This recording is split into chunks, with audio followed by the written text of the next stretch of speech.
अस्सलाम वालेकुम, आप देख रहे हैं हो क्या रहा है। मैं हूं Faisal Abbasi, group editor 92 news. Irshad Ahmed Arif सब साथ हैं। शुक्रिया इरशाद साहब आपका। JUI और PTI में क़ुरबतें और मज़ीद क़ुरबतें हो रही हैं। मौलाना फजल रहमान ये कहते हैं कि इख्तलाफात अगर ख़त्म नहीं हो सकते तो वो नरम ज़रूर हो सकते हैं। अब ये जो नई इस्तलाह दी गई है मौलाना साहब की तरफ से, इस नरमी से क्या मुराद लिया जाए? क्या ये नरम इख्तलाफात का नरम होना किसी पायदार इत्तेहाद की जानिब जाएगा, या फिर ये नरम उसी हद तक रहेंगे कि जब तक अपने अपने मकासद हल हो जाएँ और फिर उसके बाद आप तितर बितर हो जाएँ? बहरहाल जो महमूद अचकज़ई फार्मूला है वो बड़ा इम्पॉर्टेंट है, उस पर मौलाना किसी हद तक उसके करीब हैं, लेकिन PTI उसके करीब नज़र नहीं आती है। क्या महमूद साहब PTI को भी कन्विंस कर पाएंगे? और ये जो गुज़श्ता रोज़ की बैठक है, इस बैठक के बाद हुकूमत के लिए क्या पैगाम है? क्योंकि मौलाना अगर मैदान में आ जाते हैं तो मौलाना बतौर अपोजिशन, बिलखुसूस जो उनके पास स्ट्रीट पार है, यही उनका खासा है। उनकी इतनी नुमाइंदगी ईवान में नहीं होती जितना वो पाकिस्तान की वाहिद सियासी जमात के तौर पे लोगों को मोबिलाइज़ कर सकते हैं गलियों के अंदर, चौक के अंदर, चौराहों के अंदर। इस पर कुछ मुफस्सल गुफ्तगू करेंगे। आज उमर अयूब साहब ने ये कहा है कि एक एक करके जो सियासी केसेस हैं वो ख़त्म हो रहे हैं। सवाल ये भी है कि जो PTI की अभी रिहाइयाँ हो रही हैं, केसेस ख़त्म हो रहे हैं, ये बिल्कुल इंडिजनस तरीके से हो रहे हैं, ये प्रोसेस सारा ऑर्गेनिक है। अगर ऐसा है और ये सियासी केसेस थे तो 6 माह पहले क्यों ना ख़त्म हो गए? या कहीं ना कहीं कोई ना कोई इसके लिए कोशिश है, कोई ना कोई बात हो रही है, कोई ना कोई एक्टिव है। IMF की तरफ से जो अहदाफ थे पिछले प्रोग्राम में, स्टैंड बाई प्रोग्राम में भी उस पर कुछ रिजर्वेशन सामने आई हैं। बिलखुसूस जो प्राइवेटाइजेशन का मसला था, इस पर उनके तहफ़्फ़ुज़ात मौजूद हैं। अब जो हम 6 से 8 अरब डॉलर का प्रोग्राम चाह रहे हैं, क्या उसमें ये रुकावट बनेगी या आसानी से हम हासिल कर लेंगे? इन तमाम मामलात पे हम बात करेंगे। राजा रियाज साहब अपोजिशन लीडर हैं, कौमी असम्बली के, मुस्लिम लीग नून के सीनियर रहनुमा हैं, प्रोग्राम में वो भी हमें ज्वाइन कर रहे हैं।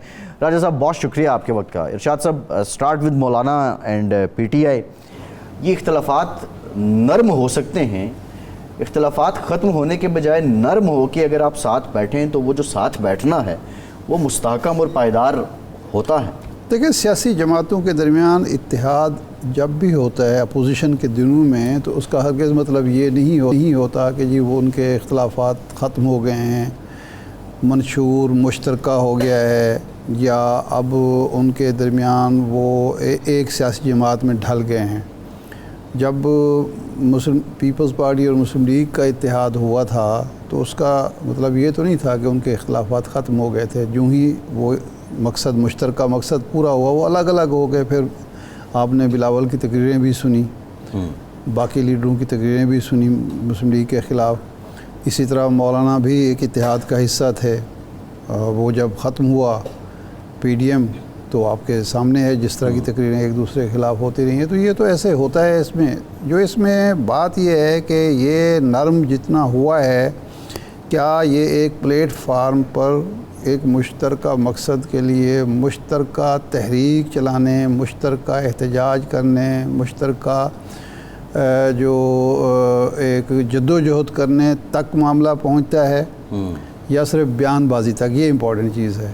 अगर तो ये मुश्तरका या इवन सौदेबाजी तक भी, हाँ वो भी एक पहलू है। लेकिन ये है कि अगर ये मुश्तरका जद्दोजहद तक मामला चला जाता है, मुश्तरका तहरीक तक चला जाता है, सड़कों तक भी चला जाता है, तो फिर ये अलार्मिंग है हुकूमत के लिए। देखें, हुकूमत में आना जो है, आप कॉम्प्रोमाइज़ करके या ज़रा खुले अल्फाज में या नंगे अल्फाज में धांधली करके कोई गिव एंड टेक करके आ तो जाते हैं। चलाने के लिए जो आपका बुनियादी सबसे ज़्यादा ज़रूरत होती है वो मुल्क में इस्तेकाम होता है, मुल्क के अंदर अमन और सुकून होता है, मुल्क के अंदर बेयकीनी की फ़िज़ा का ख़ात्मा होता है, एतमाद होता है अवाम का। अगर वो उनका है, वो नहीं है, तो आप हुकूमत में बैठे रहें, मज़े लेते रहें, आप पब्लिक को मुतमईन नहीं कर सकेंगे। लेकिन अब ये जो आज हम देख रहे हैं IMF के रिजर्वेशन जो सामने आई हैं कि जी आपने हमें कहा था कि जब ये स्टैंड बाई प्रोग्राम ख़त्म होगा तो हम बैरूनी सरमायाकारी लाएंगे, आप नहीं ला सके। आपने कहा था कि प्राइवेटाइज़ करेंगे, बहुत सारे इदारे हो जाएंगे मई के आखिर तक, एक भी नहीं हुआ। PIA का मामला भी अभी तक नहीं हो पाया। आपने कहा था कि जो गैप है बजट का वो ख़त्म होगा, वो नहीं हो सका। गैस और बिजली का जो है गर्दिशी कर्जा वो कम करेंगे, वो नहीं हो पाया। आपका जो इंपोर्ट पर पाबंदियां लगाई हुई हैं डॉलर बचाने के लिए, वो ख़त्म करेंगे, वो नहीं हुआ। तो क्यों नहीं हुआ? उसकी बुनियादी वजह तो यही है, अदम इस्तेकाम है, बेयकीनी है। और मोस्ट इम्पॉर्टेंट चीज़ जो है वो है बैरूनी सरमायाकारी। और बैरूनी सरमायाकारी के लिए जो साजगार माहौल है वो अवेलेबल नहीं है। तो इस वजह से ये सारी मुश्किलात पेश आ रही हैं। तो अगर ये मौलाना और ये मिल के उस तरफ चलते हैं जिस तरफ नहीं चलना चाहिए, मुल्की हालात का तकाज़ा ये है, कौम के मुस्तकबिल का तकाज़ा ये है कि अब इस मुल्क में अमन सुकून आना चाहिए, मामलात आगे बढ़ने चाहिए। जो हम फंसे हुए हैं 2 साल से एक दलदल में हैं और धुसते चले जा रहे हैं, इससे निकलने की ज़रूरत है। तो इसलिए हुकूमत को इस मामले में ज़रा संजीदगी से सोचना होगा। लेकिन इरशाद साहब, हुकूमत कहती है, नवाज शरीफ साहब की हुकूमत है, वो ये कहते हैं जी मुझे बताएं कि मेरे साथ ये सब क्यों किया, मैं हुकूमत कर रहा था, मुझे क्यों निकाला, किसने किया, मुझे इस बात का जवाब दें। वो कह रहे हैं तामर्ग में ये जवाब नहीं। देखें, बात यह है कि वो इस वक्त हुकूमत में हैं, उनके पास फ़ैसला करने का अख्तियार है। उनके भाई वज़ीर-ए-आज़म हैं, सबसे बड़े सूबे की वज़ीर आला उनकी साहबजादी हैं, असम्बली में उनकी अक्सरियत है। तो इसका जवाब उनके ज़िम्मे है। फिर राजा साहब से पूछ लेते हैं। राजा साहब हिसाब मांग रहे हैं, हिसाब करते क्यों नहीं? हिसाब मांग रहे हैं, एहतसाब करने का अख्तियार आपके पास है, आपकी जमात के पास है, आपकी हुकूमत के पास है। तो राजा साहब, ये हिसाब मांगना और एहतसाब करना ये थोड़ा तज़ाद नहीं है? जी, मेरे ख़्याल में मियां नवाज शरीफ साहब उन चीज़ों को दोहरा रहे हैं जो उनके साथ माजी में ज़्यादतियाँ और जुल्म हुआ है, और उसके जो ज़िम्मेदार लोग हैं वो भी सामने हैं, कोई छुपा हुआ नहीं। लेकिन आज तक ना परवेज़ मुशर्रफ के ख़िलाफ़ कुछ हो सका, वो इस दुनिया से चले गए। इसी तरह जिन जजों ने उनके ख़िलाफ़ झूठी सज़ाएं दी, झूठा नाअहल किया, उनके ख़िलाफ़ भी अभी तक कुछ नहीं हो सका। यहाँ तो 45 साल बाद जुल्फ़कार अली भट्टो का सिर्फ ये माना गया है कि उनका अदालती कत्ल था और उनके साथ ज़्यादती हुई थी। तो अभी तक मियां नवाज शरीफ साहब जो इंसाफ उनके साथ जुल्म और ज़्यादती हुई है, जिस दौर में हुई है, उस दौर के जो जिंदा लोग हैं उनसे वो साफ नहीं हो सका, उनसे वो पूछ गुछ नहीं हो सकी, जो कि हमारी बदकिस्मती है। उसमें अदलिया भी है, उसमें कुछ डिक्टेटर भी हैं, उन्हें मुल्क से जलावतन भी किया। तो ये चीज़ें के साथ साथ जो जुल्म और ज़्यादतियाँ होती हैं इरशाद साहब, ये इंसान बड़ी मुश्किल से भूलता है। तो उनके सामने एक पूरी पिक्चर है जुल्म और ज्यादती की, इसलिए वो इसको चीज को दोहराते हैं और कहते हैं कि ये सब कुछ हुआ है। राजा साहब, और राजा साहब बात ये है, ये भी होता है कि आइंदा से ये दरवाजा बंद होना चाहिए। राजा साहब बात ये है, तो वो दोहराते हैं, अवलीन कोशिश है कि इस दरवाजे को बंद किया जाए, चाहे कोई भी हो, हम नहीं, कोई भी हुकूमत में हो, उसके खिलाफ साजिशें नहीं होनी चाहिए, उसको अपना टेन्योर पूरा करने देना चाहिए, और वो खुल के अपना जो उस पार्टी का मंशूर है या वो जो मुल्क के लिए अच्छे काम करने चाहते हैं, जिस तरह आपने अभी ये कहा है कि ये भी नहीं हुआ, प्राइवेटाइज भी नहीं हुए इदारे, बहुत सारी मुश्किलात है इरशाद साहब। अब भी पीपल्स पार्टी हमारी इत्तेहादी जमात है, उन्होंने वजारतें नहीं ली, लेकिन प्राइवेटाइज पे उन्हें अब भी इतराज़ हैं। आपको पता है कि हमारी हुकूमत उनके तावन से वफाक में है और उनको हर सूरत ऑन बोर्ड करना ज़रूरी है। तो इस तरह से काफ़ी सारे मसाइल हैं। गर्दिशी कर्जे का आपने जिक्र किया, उसके लिए मियाँ शहबाज शरीफ साहब बहुत कोशिश कर रहे हैं। इस वक्त जितनी मेहनत मियाँ शहबाज शरीफ साहब कर रहे हैं मसाइल पे काबू पाने के लिए, कुछ बेहतरी के आसार भी आए हैं। मुल्क में खाने पीने की चीज़ें सस्ती हो चुकी हैं, आटा सस्ता हो चुका है, बेहतरी, डॉलर रुका हुआ है।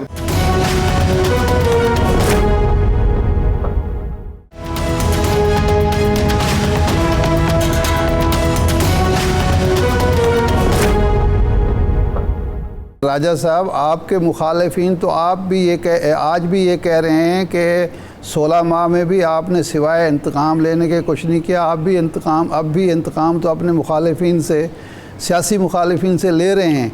लेकिन ये जो आपके मुखालिफिन ये भी कहते हैं कि 1989 या 90, 97, 2018 कोई ऐसा मरहला नहीं जो भी साजिश हुई या जो भी चलती हुई हुकूमत जो है तोड़ी गई 2024, उसमें मियां नवाज शरीफ साहब का 22, उसमें नवाज शरीफ साहब का अपना एक रहा है, किरदार रहा है। दूसरा ये है कि जब उनकी हुकूमत 17 में ख़त्म हुई, उनकी ही हुकूमत मौजूद थी, उस वक्त तो कम अज़ कम उन लोगों के ख़िलाफ़ वो कार्रवाई कर सकते थे जिन्होंने उनकी हुकूमत गैर जमहूरी तरीके से या गैर आइनी तरीके से तोड़ी थी। वो तो कॉम्प्रोमाइज़ करके बैठ जाते हैं घर में। देखिए शाद साहब, अब क्या करें, जिन जजों ने उनके खिलाफ रिमार्क्स दिए वो आज जिंदा हैं, लेकिन उनके खिलाफ अगर आज वो कार्रवाई करेंगे तो फिर ये समझा जाएगा कि ये बदला ले रहे हैं, और वो इन चीज़ों को बदले की सूरत में सामने नहीं लाना चाहते। वो सिर्फ उनको दोहरा के कौम को ये बताना चाहते हैं कि मेरे साथ ये जुल्म और ज्यादतियाँ हुई हैं और अब इसका दरवाज़ा बंद होना चाहिए। इसके अलावा मेरा ख्याल उनका और ये मतलब हरगिज़ नहीं कि किसी का एहतसाब किया जाए, किसी को FIA के जरिए पकड़ा जाए या किसी को थाने के जरिए पकड़ा जाए। नहीं, वो उनका मेरा ख्याल इस किस्म का कोई इरादा नहीं, बिल्कुल ना पकड़े, कोई इस किस्म का इशारा दिया है। राजा साहब, वो बिल्कुल ना पकड़े। जिसके साथ जुल्म और ज्यादती होती है, अगर वो उसको दोहराता है तो उसका हक है। मेरे साथ हो, आपके साथ हो कोई जुल्म 10 साल पहले हो तो आप को भूलता भी नहीं और आप वो दोहरा भी सकते हैं, तो वो उसको दोहराते हैं। उनका मकसद सिर्फ कौम को बताना है कि मेरे खिलाफ से इस तरह साजिशें करके जो उन पे इल्ज़ाम झूठे लगाए गए, करप्शन के, बददियानती के, वो बिल्कुल झूठे थे और ये एक साजिश थी, ये बताना उनका मकसद है। नहीं, वो बताने से कोई फ़र्क नहीं पड़ता, लोगों को पता है सारा। उसके लिए कोई मैकेनिज़्म उनको बनाना चाहिए, और आज जो कुछ उसी नोयत का हो रहा है 2022 से अब तक, उसको भी तो रोकना चाहिए। और उनके साथ मिल के जो इस वक्त इल्ज़ाम लगा रहे हैं कि जी हमारे साथ भी वही कुछ हो रहा है जो 18 में हो रहा था, तो उनके साथ मिल बैठ के कोई लाहमल तैयार करें, आइंदा कम अज़ कम ये काम ना हो। अरशाद साहब, मैं आपकी खिदमत में अर्ज़ करूं कि कोई सिर्फ 9 मई वाले वाक़यात में जो मुलव्वस लोग हैं वो सिर्फ जेलों में हैं, उनके खिलाफ कार्रवाई हो रही है। इसके अलावा 9 मई के वाक़यात के अलावा कोई सियासी कैदी नहीं है, किसी के साथ कोई ज़्यादती जुल्म नहीं हो रहा। PTI के लोग MNA बने हैं, MPA बने हैं। किसी जगह आपने अखबार में नहीं पढ़ा कि किसी MPA ने कहा कि 9 मई के बाद उन्होंने इलेक्शन भी लड़े हैं, कैंपेनें भी की हैं, अब वो MPA भी हैं। किसी जगह उनके साथ कोई ज्यादती जुल्म नहीं हुआ। 9 मई पे एक पूरी कौम का इत्फाक है कि उसमें जो मुलव्वस लोग थे वो रियासत के खिलाफ उन्होंने दहशतगर्दी की और फौज में बगावत की कोशिश की, तो उनके लिए मेरा ख्याल है कोई नरम गोशा किसी कॉर्नर पे भी नहीं है, होना भी नहीं चाहिए। और उनको अगर आप सियासी कैदी कहते हैं तो मैं तो उससे इख्तिलाफ करता हूँ। वो सियासी कैदी नहीं है, वो रियासत के कैदी हैं और उन्होंने जुल्म किया है, हमारे शहीदों के मुजस्मे तोड़े हैं, उन्हें जूते मारे हैं, ठुड्डे मारे हैं। तो ये हमारे शहीद जो आज हम में नहीं, हमारी लिए जिन्होंने अपनी जान की कुर्बानी दी और आज उनके बच्चे यतीम हैं, उनकी वालदैन जो है आज भी उनके लिए रो रहे हैं, तो उनके साथ ये जो जुल्म और ज्यादती की है, कोई भी पाकिस्तानी मुबे वतन पाकिस्तानी उनकी इस बात की ना तईद करता है ना उसको सराह सकता है। राजा साहब ये फरमाएं ज्यादती की है और उसका उन्हें सजा मिलनी चाहिए। राजा साहब, ये चौधरी परवेज़ लाही और शाह महमूद कुरैशी साहब कौन से 9 मई के वाक़े में मुलव्वस थे, कहाँ वो मौजूद पाए गए या किस प्लानिंग का वो हिस्सा थे? ये तो दोनों कहीं भी नज़र नहीं आते, उसके बावजूद वो जी चौधरी परवेज़ लाही साहब पे जो मुकदमात थे उन्होंने वो फेस किए हैं और अब उनकी जमानतें हो गई हैं। वो 9 मई का उन पे कोई पर्चा नहीं। इसी तरह जेल तो वो भी भुगता है ना, साइफर केस में उन्हें सजा हुई है और किसी मुकदमे में वो नहीं है कोई। इसीलिए जो लोग साइफर में हैं या परवेज़ लाई साहब और मुकदमात में थे, वो अपने मुकदमात फेस करके बाहर आ गए हैं। शाह महमूद कुरैशी साहब का भी साइफर का जो फैसला होगा उस पर अमल होगा। अब राजा साहब, अगर वही अदालतें मियाँ नवाज शरीफ साहब को जो केसेस में सज़ा याफ्ता थे वो 2 पेशियों में फ़ारिग कर दें, मरीम नवाज़ साहिबा को 2 पेशियों में फ़ारिग कर दें, बाकी जो लोग थे वो हो जाए, तो वो अदलिया फिर ठीक है। और अब अदलिया अगर रिलीफ़ किसी को दे रही है तो वो सहूलत कारी कर रही है या रियायत कर रही है, रिलीफ़ दे रही है। वही इस्लामाबाद हाई कोर्ट नहीं, उसमें शाह साहब अदलिया के जज, किसी मुअज़्ज़ज़ जज को ये तो इख्तियार नहीं है कि वो अदालत में अभी कोई केस साबित नहीं हुआ, कोई सज़ा सुना दे, उसको खिलाफ आर्डर कर दे, लेकिन उसके खिलाफ अदालत में रिमार्क्स देने और उसकी तजलील करना और उसके बंदे के बारे में गलत किस्म के अल्फाज कहने, इसकी क्या ज़रूरत है? कोई भी मुआशरा इस तरह की चीज़ों को पसंद नहीं करता, ना होने देता है।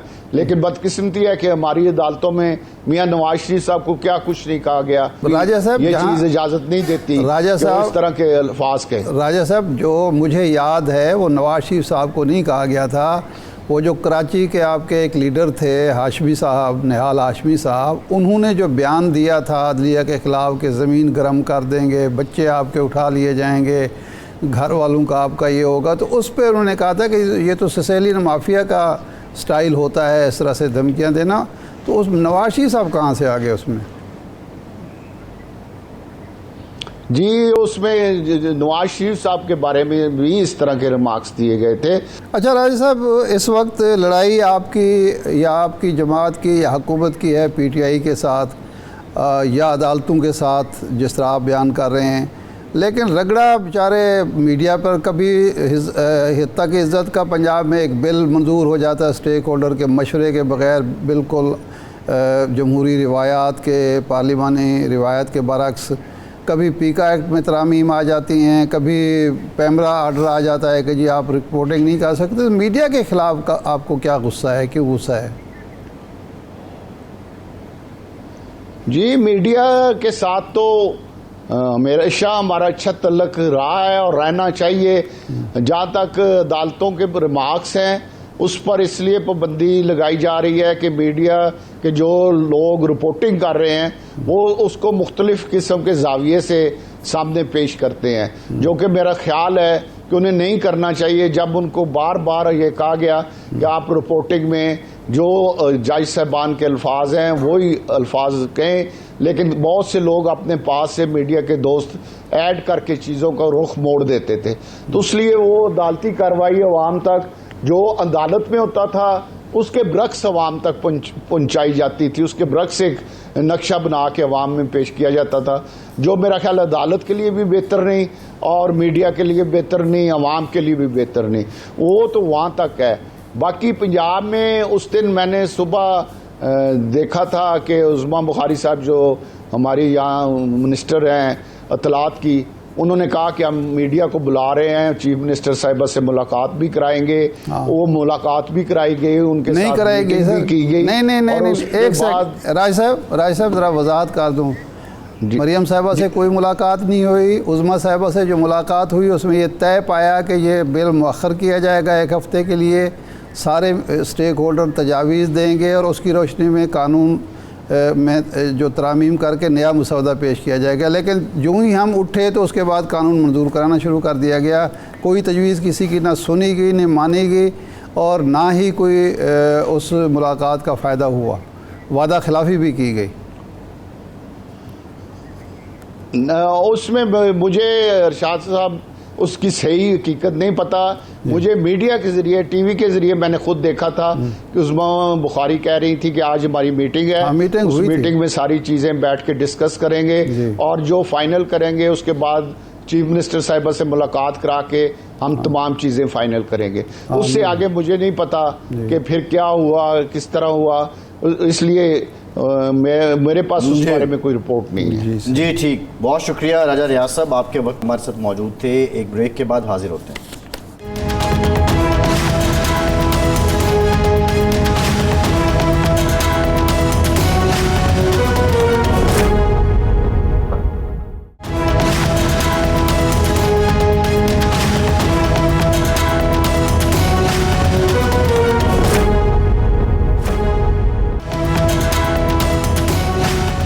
बाद एक बार फिर से आपको खुशामदीद कहेंगे इरशाद साहब।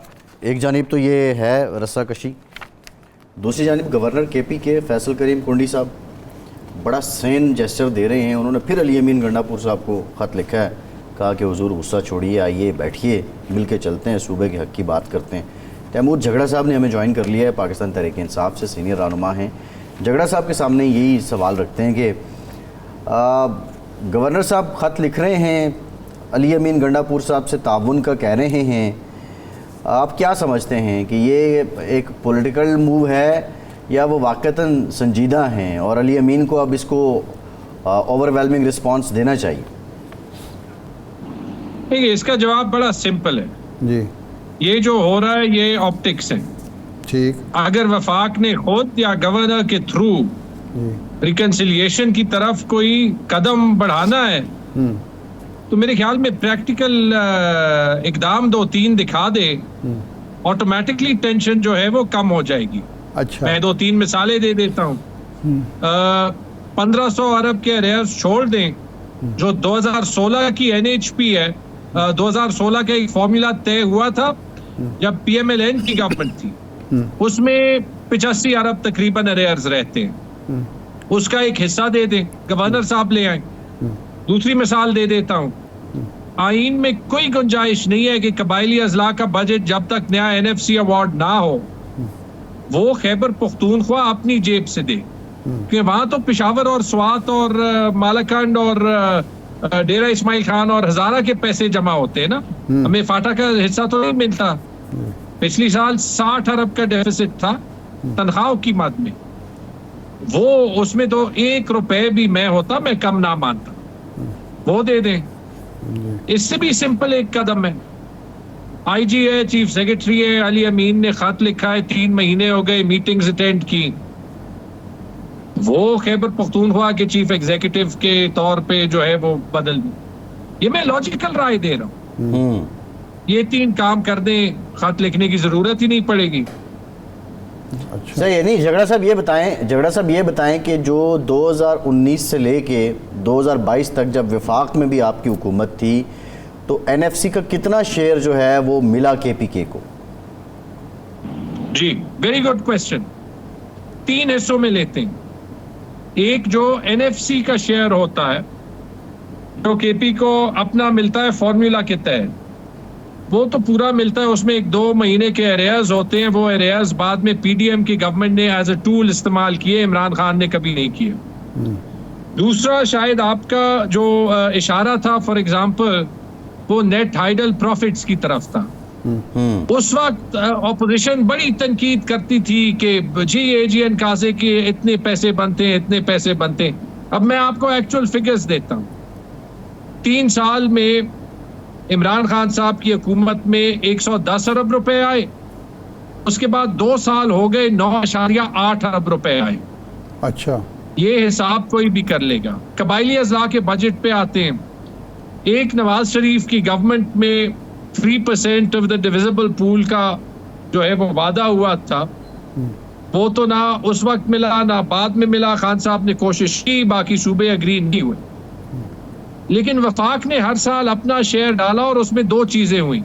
नहीं, जब खान साहब एग्री नहीं कर सके सूबों को झगड़ा साहब, तो अब आप शहबाज शरीफ साहब से क्यों शिकवा कर रहे हैं? बात सुन लेना, मैं आपको नंबर्स कह रहा हूँ। तो फाटा के करंट बजट में कभी 1 रुपए का खसारा नहीं हुआ, जो नहीं होना चाहिए था। दूसरी बात, जब खान साहब को हम जाके कंप्लेन करते थे कि इस्लामाबाद की ब्यूरोक्रेसी जो है वो वहां पे डेवलपमेंट का बजट नहीं दे रही, तो वो पहले साल में 10 अरब का एडिशनल मिला और आखिरी साल में 55 अरब का एडिशनल मिला, और जो एलोकेट होता था वो सारा मिला। अच्छा। उसके बाद इन 2 सालों में एहसन इकबाल 55 अरब रुपए लिख के 10 अरब रुपए, ये डेवलपमेंट साइड की मैं बात कर रहा हूँ, और करंट साइड पे पहले साल 25 अरब रुपए का खसारा जब फाइनेंस मिनिस्टर थे, और दूसरी साल 60 अरब रुपए का खसारा जब फाइनेंस मिनिस्टर थे। और इस साल अल्लाह खैर करे, लेकिन जब आपने बलूचिस्तान या आज़ाद कश्मीर जैसे हालात पैदा करने होते हैं ना, तो फिर इससे बेहतर स्ट्रैटेजी जो वफाक कर रही है कोई हो ही नहीं सकती। नहीं, आपका ख्याल है कि अफ़गानिस्तान बलूचिस्तान में और आज़ाद कश्मीर में जो सूरत हाल पैदा हुई वफाकी हुकूमत की गलती की वजह से हुई? आज़ाद कश्मीर का जो लिंकेज है वो वफाकी हुकूमत से, उसका किसी सूबे के साथ ताल्लुक नहीं है, पहली चीज। दूसरी चीज, उनको फाइनेंशियल मसाइल थे ना। आज़ाद कश्मीर के प्राइम मिनिस्टर और गिलगित बल्तिस्तान के चीफ मिनिस्टर मेरे साथ केपी हाउस में और फिर जीबी हाउस में दिसंबर 22 में बैठे थे, क्योंकि जब से PDM 1 की हुकूमत आई थी IMF को सरप्लसेस दिखाने के लिए, जो सबसे सेंसिटिव एरियाज हैं पाकिस्तान के, वो उनको फाइनेंस नहीं किया। जो बलोचिस्तान का मसला है वो आज का तो नहीं है, हमारी हुकूमत का भी नहीं है, पिछले हुकूमत का भी नहीं है, शुरू हुआ है मुशर्रफ साहब के दौर से। तो करंट क्राइसिस है मुफ्ती साहब के किलिंग के साथ। जी। अब ये मैं फैक्चुअल बातें कर, नहीं झगड़ा साहब, फैक्चुअल बात तो ये भी है कि 700 अरब रुपए का बजट है बलूचिस्तान का, 10 अरब रुपए वो खुद जनरेट करते हैं, 690 अरब विफाक से वो लेते हैं। अब मेरा आपसे सवाल ये है कि KPK ठीक है विफाक का शेयर है, 10 साल से ऑलमोस्ट आप हुकूमत में हैं, तो आप ये बताएं कि आपने अपने वसाइल कितने प्रमोट किए हैं और अपनी जो आप जनरेट कर रहे हैं वो वॉल्यूम आपने कितना रेज किया है? पहली चीज तो ये कि मैं सारे मीडिया से गुजारिश करूंगा कि ये जो NFC का सिस्टम है ये समझ लें।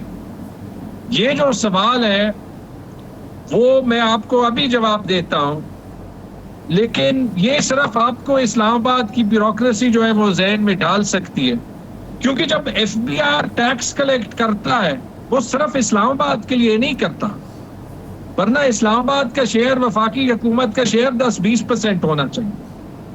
वो टैक्सेस पूरे वफाके पाकिस्तान के लिए कलेक्ट करता है, जिसमें सूबे का वो हिस्सा, अब उसमें आप आर्ग्यू कर ले, पहले वो हिस्सा 40% होता था, बाद में 57% हो गया, उसका हिस्सा है खैबर पख्तूनख्वा का शेयर। पहली बात। दूसरी बात, जो हमारी बिजली है जो 56 के आईन के तहत लगानी हमारे रिस्पॉन्सिबिलिटी थी, उसका सारा मुनाफा हमें मिलना था। जैसे आजाद कश्मीर को 5-6 रुपए पे बिजली मिली है, इसी लॉजिक पे कि मंगला डैम से 50 पैसे की 1 रुपए की बिजली पैदा होती है, ये लॉजिक तरबेला डैम की भी है, वहां भी 50 पैसे 1 रुपए की बिजली पैदा होती है। तो जैसे पंजाब में आटा खैबर पख्तूनख्वा से सस्ता होता है, या कराची को सारे बंदरगाह के टैक्सेस मिलते हैं, तो आप हमसे हमारा कंपेटिटिव एडवांटेज नहीं ले सकते। आप तीसरी बात, नहीं झगड़ा साहब वो ठीक है, लेकिन विफाक ये क्लेम करता है, विफाक ये कहता है कि बिजली की मद में 330 अरब रुपए 330 अरब रुपए तो रिकवरी नहीं हो पाए, वो तो लॉसेज हैं। सर जी, पहली बात, लॉसेज तो जितने पेस्को के हैं जो एक वफाकी अदारा है, उतने खैबर पख्तूनख्वा के हुकूमत के किसी एक शोबे की सारे मिला के आप कर दे कभी नहीं रहे जी। लॉसेस जितने टेस्को के हैं जो वफाक ने 70 साल संभाला, किसी और डिस्को के पूरे पाकिस्तान में नहीं है। तो ये नाअहल वफाकी हुकूमत हुए या सूबे हुए। और जहां तक रेवेन्यू का था, खैबर पख्तूनख्वा की ऑन सोर्स रेवेन्यू 30 अरब थी 2019 में और 75 अरब थी 2022। यानी पूरे पाकिस्तान में जहां पे सबसे ज्यादा रेवेन्यू का इंक्रीज हुआ था उन 3 सालों में, वो खैबर पख्तूनख्वा में। खुश? अच्छा ये फरमाएं, अब सियासत की तरफ आते हैं जी, सियासी मामलात पे बात करते हैं। ये सियासत की जो बात कर रहे हैं इस पे कोई फिगर दे सकते हैं झगड़ा साहब? वो तो दे रहे हैं ना। नहीं, सबसे ज्यादा जो कह रहे हैं 3 सालों में रेवेन्यू का इंक्रीज हुआ था, कितना इंक्रीज हुआ था, कुछ बताएं तो सही। बताएं जी, बता दें झगड़ा साहब। वो कहते हैं कितना, ये जो बता रहे हैं आप रेवेन्यू इंक्रीज हुआ है, वो कितना है, कितने परसेंट हुआ, क्या हुआ, कोई फिगर तो दे दें। फिगर दे दें। 250% 3 साल में ब्रेकडाउन भी दे देता हूँ। KPRA जो था, जो रेवेन्यू अथॉरिटी थी, जो सेल्स टैक्स कलेक्ट करती थी, वो पंजाब और सिंध के मुताबिक प्रोपोर्शनली कम करती थी 2019 में, तो वो 10 अरब से 30 अरब तक गया। जो बाकी टैक्सेस थे, जिसमें रेवेन्यू डिपार्टमेंट के टैक्सेस हैं, वो मेरे ख्याल में कोई 2 अरब से 7-8 अरब तक गए। जो माइंस एंड मिनरल्स डिपार्टमेंट का रेवेन्यू था, वो 4 अरब से कोई 12 अरब तक गया। ऐसे बाकी डिपार्टमेंट्स रहे। और जब फाइनेंशियल क्राइसिस आया, जब वफाक हमें हमारे पैसे ना दे पाई,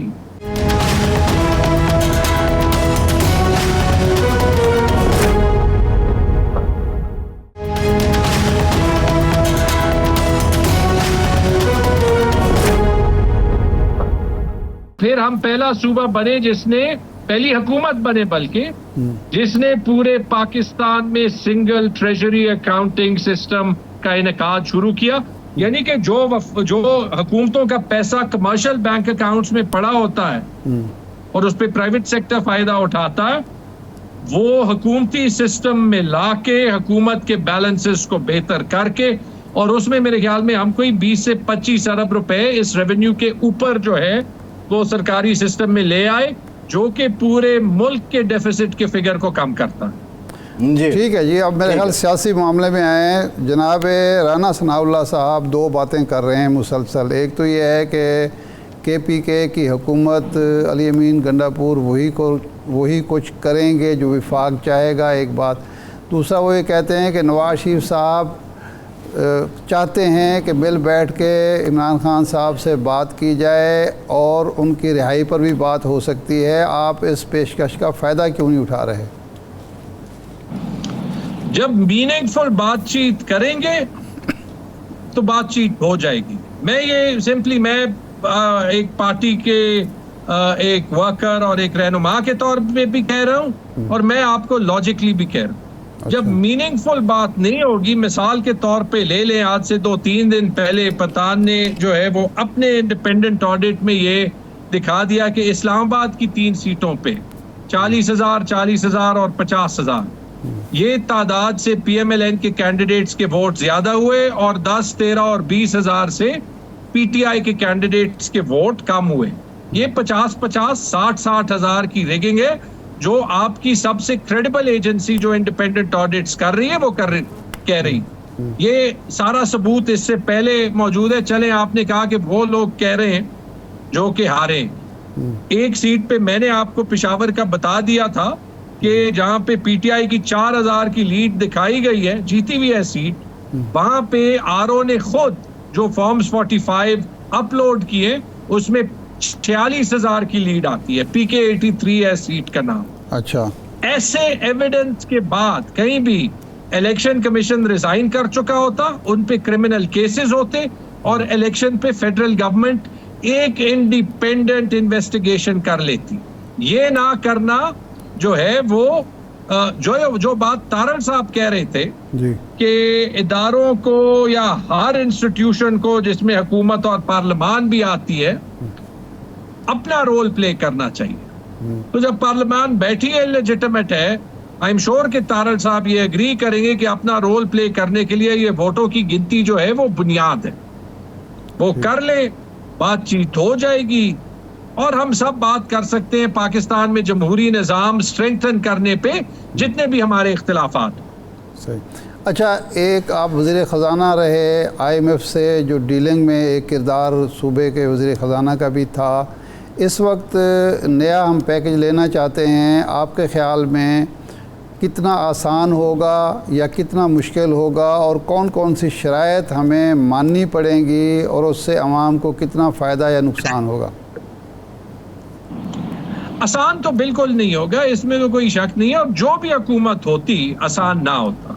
अच्छा। क्योंकि पाकिस्तान को जो रिफॉर्म चाहिए अपनी मईशत ठीक करने के लिए, वो तकलीफ दे रिफॉर्म है।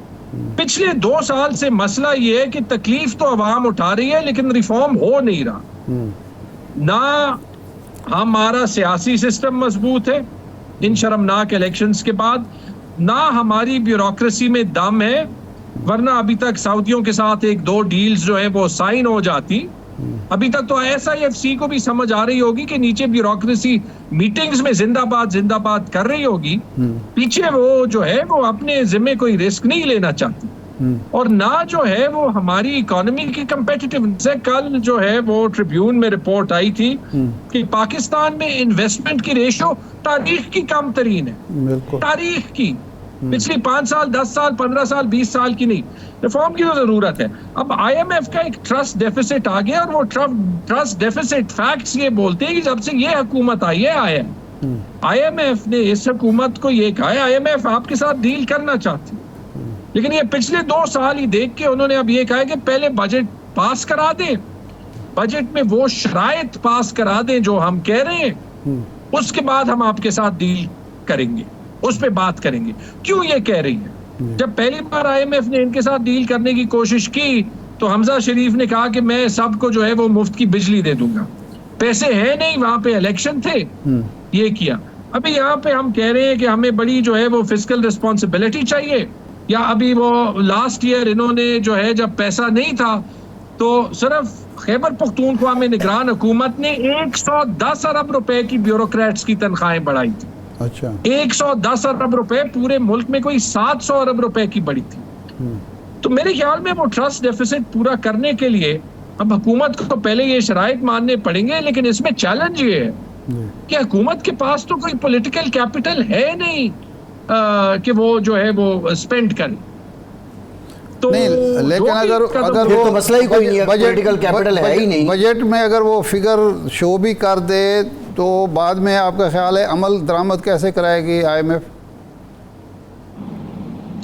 देखिए, अब वो बजट से वो एक कमिटमेंट, अब मिसाल के तौर पे आपको याद होगा मैंने मिफ्ता इस्माइल को एक खत लिखा था, जो इन्होंने रीब्रांड कर दिया कि तैमूर झगड़ा ने IMF को एक खत लिखा है, वो देखे वो तो जो है वो मुल्क के साथ गद्दारी कर। इन्होंने यही चीजें जो है वो इस्तेमाल कर रही है। अब उस खत में क्या था, पहले तो वो मिफ्ता इस्माइल को था, दूसरी बात जो और वो जो मुआहिदा हमारा वफाकी हुकूमत के साथ था, उसके तहत जब मुझे कोई इशू था, मुझे फेडरल गवर्नमेंट को खत के तहत जो है वो इन्फॉर्म करना था, लिखना था। दूसरे उसमें लिखा क्या था कि आप IMF को कह रहे हैं कि सूबे सरप्लसेस छोड़ेंगे अगर आप हमें ये पैसे जो आज अली अमीन मांग रहा है, क्योंकि उस दिन से नहीं मिले, फाटा के पैसे, NHP के पैसे, फ्लड्स के पैसे जो आपने कमिटमेंट किए, ये दे नहीं सके तो हम सरप्लस छोड़ ही नहीं सकेंगे। ये मैथमेटिकली पॉसिबल ही नहीं है। तो वो उस वक्त मैं कहता था, जून में IMF देख लेता था कि ये इनको जब साल के शुरू में कहते थे कि सूबे इतने सरप्लस छोड़ेंगे, सूबे के बजट वो उठा देते थे तो सिंध और पंजाब डेफिसिट के बजट्स दे देता था। तो अभी वो पहले से जो है वो बजट से नियत देखना चाह रहा है। दूसरी चीज, वो जो 3 महीने 6 महीने में किस्तें होती है, अगर हुकूमत इम्प्लीमेंटेशन नहीं करेगा तो वो किस्तें रोक जाएंगी। वो तो हमने देख लिया, रिव्यू सिस्टम उनका बिल्कुल है। सही कह रहे हैं, सही कह रहे हैं आप। मुझे ये बताएं कि वो कह रहे हैं कि सरमायाकारी लानी थी, वो आपने वादा पूरा नहीं किया। वो कहते हैं कि नजकारी करनी थी, वो आपने वादा पूरा नहीं किया। आपने गर्दिशी कर्जे कम करने थे, वो नहीं किए। तो क्या ये बजट में शो करेंगे या कहाँ से ये सरमायाकारी आएगी? गैर मुल्की सरमायाकारी की मैं बात कर रहा हूँ। ये नजकारी का अमल अगले 2-3 महीने में मुकम्मल हो सकता है, गर्दिशी कर्जे कम किए जा सकते हैं। ये कैसे करेंगे? फिर प्रोग्राम कैसे मिलेगा? ब्रीफ कमेंट झगड़ा साहब, brief comment. It's very interesting कि इस हुकूमत से ज्यादा तो जो सॉल्यूशंस है वो IMF दे रहा है। IMF को इतना ही पता है ना पाकिस्तान की रियलिटीज के बारे में। अब मैं पढ़ रहा था कि IMF ने कहा था कि जो एहसास का, जिसको ये बिस्प कहते हैं, प्रोग्राम है, उसमें आप पैसे ज्यादा रखें ताकि जो सबसे गरीब हो वो प्रोटेक्ट हो। ये हुकूमत पाकिस्तान नहीं कह रही, IMF कह रहा। हेल्थ एजुकेशन में बजट की मिकदार जो है वो ज्यादा रखे, ये हुकूमत पाकिस्तान नहीं कह रही, ये IMF कह रहा है। फिर जो ये आपने कहा, IMF का जो है वो हुकूमत पाकिस्तान को जो है वो हिदायत क्या है या नसीहत क्या है, बेहतर लफ्ज़ है, वो कह रहे हैं कि आप बिजली में गर्दिशी कर्जे ना बढ़ाएं। अब यहाँ पे इमेजिनेशन नहीं होती, पॉलिटिकल कैपिटल नहीं होता, तो वो सिर्फ सही है बिजली के रेट्स बढ़ाने की बात करते हैं जी। इन दी एंड कर भी लेते हैं, ना करते। लेकिन अगर मैं अभी होता, और ये 2 साल से, तो बहुत ज्यादा एफर्ट करनी पड़ती कि ये जो 2000 अरब रुपए के गर्दिशी कर्जे हैं, 2000 अरब रुपए के जो कैपेसिटी पेमेंट्स हैं, यानी हम बिजली ना बनाने के हम ये IPP इसको दे रहे हैं, तो इन्हीं पैसों को कैलकुलेट करके इस्तेमाल करके लोगों को कहते हैं कि थोड़ा सा हम रेट कम करते हैं, आप बिजली जी ज्यादा ठीक है इस्तेमाल झगड़ा करें। साहब टाइम कम है, बहुत शुक्रिया, प्रोग्राम का टाइम खत्म हो गया, बहुत शुक्रिया आपका, इजाज़त दीजिए।